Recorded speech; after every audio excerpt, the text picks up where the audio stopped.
Hey, Carl. Joe Whalen, WBMA TV in Birmingham. There's high expectations for the defense this year, particularly up front. How much would you say the success of this defense is dependent on you being 100% healthy this season? I'd say that the coaches have recruited well, and whether I'm healthy or not, this defense has high expectations. And I feel like I'll be a leader on and off the field, and I can't wait to play this season.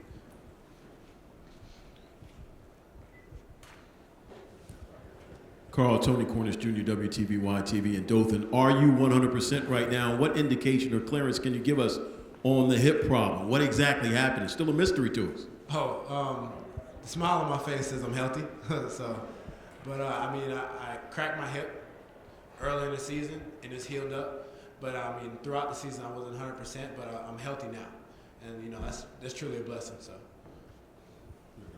Hey Carl, Chris Womack, CBS 42 in Birmingham. How big of a difference does it make on the defensive line when you and Montrevious are both out there? I think we make a big difference, but we have so many athletic guys on the defensive line, and I can't wait. I'm looking forward to the season so they can show their talents.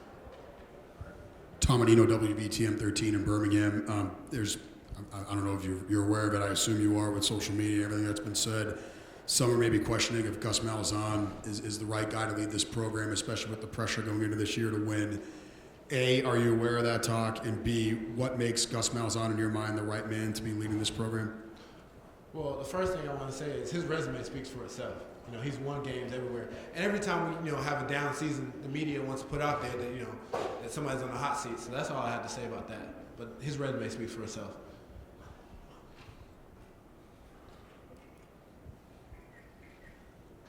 Marissa. Carl, there's so much defensive coaching changeover now with Muschamp leaving and taking some of the coaches from Auburn with them. Just what's this defense going to look like without Muschamp, and how did y'all take that news when you found out he may be leaving? It's an easy transition, and you gotta change every year. Even in the NFL, those guys change coordinators a lot. So him taking the job in South Carolina was a great opportunity for him and his family. But then again, we had to adapt, and we got Coach Steele now, and I feel like it's been an easy transition. We're going to be a better defense than we were last season. Matt Roberts, WVLA Channel 33 in Baton Rouge. Carl, what is it? Does it help having a guy like Kevin Steele who's been in the conference that kind of knows what you guys are up against?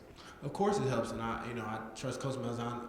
When he hired him, he was going to hire the best guy for us. And so far, it's been great. Easy transition. We like him. We're gelling with him. Building that relationship as player and coach. So it's been a great transition.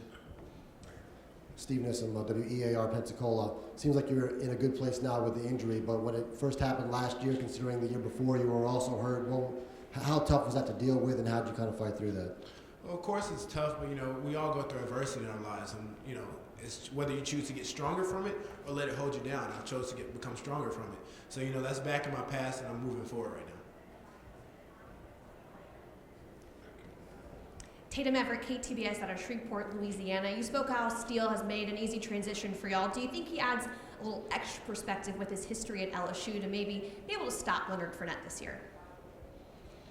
I wouldn't say that, but I would say his experience has allowed us to go against all opponents. And a running back is a running back when you stop him in the backfield. So.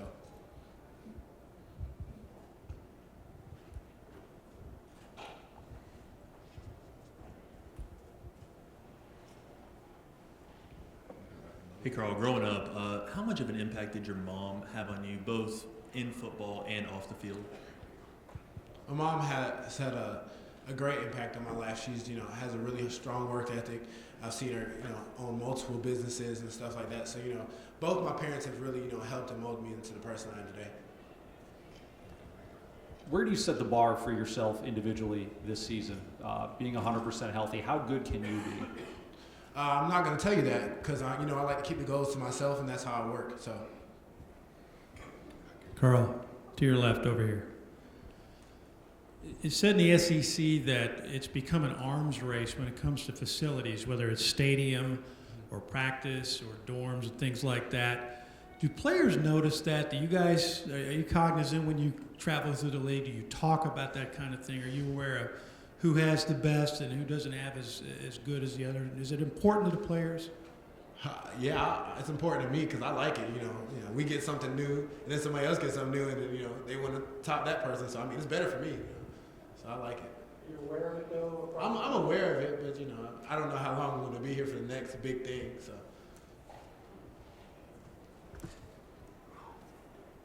Marissa, right behind you. Carl, hey, Rob Cassidy with Yahoo Sports.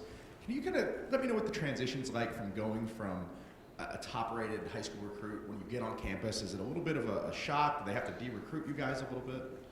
I mean, yeah, that's the process, but everybody's a little different. Everybody, transitions a little bit differently. So I mean, it's not too much of a big deal. Is it harder for you guys to realize that maybe, you guys started as stars at the high school level to realize that you're back at the bottom of the pile even though you've been hyped up so much? I can't speak for everybody because, when I came in, I was like, okay, everybody's been hyping you up. And the recruiting side, I feel like that's a problem nowadays because, you give, putting all these praise on these guys and then they come into the program and they feel like they're the big man on campus. But for me, it was different. I knew I had to work on some aspects of my game to become a better football player. So, I mean, it wasn't nothing that I didn't expect.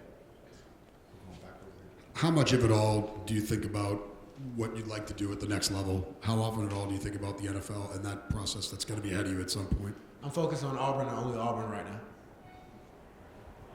Last year you guys were the SEC favorite. This year a little more under the radar. Do you like this scenario better coming into the season? I do like the scenario. Why do you like it? You didn't ask me that. I'm sorry. I like the scenario because it's feeling like kind of like a. I'm not going to answer that. We'll find out when the season goes on. Vince Lyon, WAKA Montgomery. What's your reaction to the inordinate amount of transfers? 12 or 13 players transferring out? What's the reaction to that? It's not too much of a big reaction. We get new freshmen, we get new people changing in and out the program. I'm happy that we get new guys at Auburn. Carl, I said it's been a pretty easy transition from Muschamp to Steele. What, if any, adjustments have been made to the defense? Just renaming phrases. Muschamp might call something a certain way. Coach Steele might call something a certain way. Just names, really. But it's been a pretty easy transition.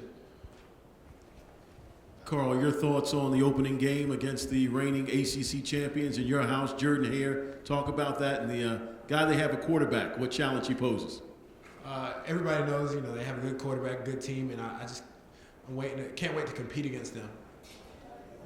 You mentioned it being an easy transition from Muschamp down to Steele. Just what are some of those characteristics Muschamp had that you may miss this season on the defensive side of the ball? He was a great coach, miss all about him, but, Coach Steele's a great coach as well. So, I can't wait to work with Coach Steele.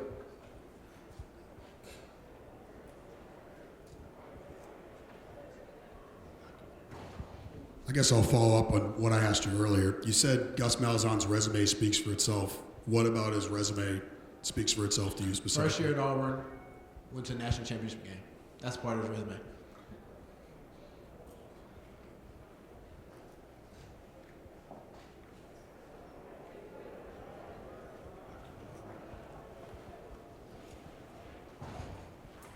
John Franklin in the quarterback mix this year. What's been your impression of him and what you've seen of him so far? John Franklin comes in every day, works hard on the weekends. Good impression of him. He's earned our respect as a team.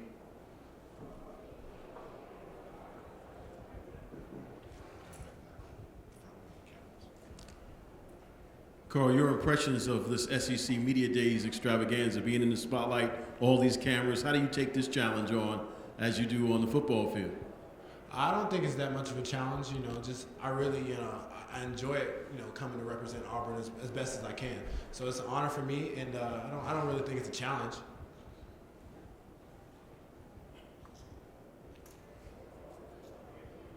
Got time for more questions? Any more? Taylor Tannenbaum from WHNT in Huntsville. You and Rudy Ford both on a watch list for best defensive player this upcoming season. I guess you've watched him grow both on the field and from the sideline. You've been able to watch. How have you seen him change over the years and grow over the years, and how good of a feeling is it to know that you have Rudy Ford behind you on that defense? Rudy's a good friend of mine, and it's good watching him. He's always been a physical freak, but he came in as a running back, and that transition to safety is pretty amazing to me because if I had to go on offense, it would be pretty hard for me. So, it's been good to watch him grow and develop, and I can't wait, to see what he does this season.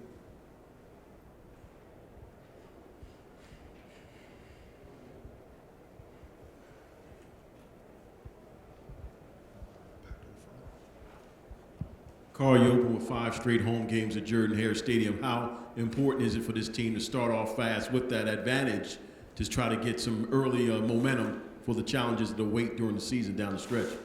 We take one game at a time, but the biggest challenge and the thing that we want to have is we want to keep the same mindset and how do I say this? Keep the same status throughout the season. So whatever happens, we want to live up to the rules that were set by this leadership staff, and and continue to follow that no matter what happens. So we take one game at a time. So I'm not even focused on that. We just focus on Clemson and then so forth and so on.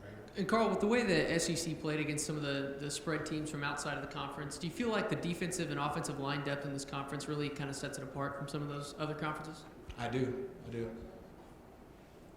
Carl, there's going to be a lot of attention paid to the quarterback race. As a defensive player, do you focus on that at all? Do you care about that at all?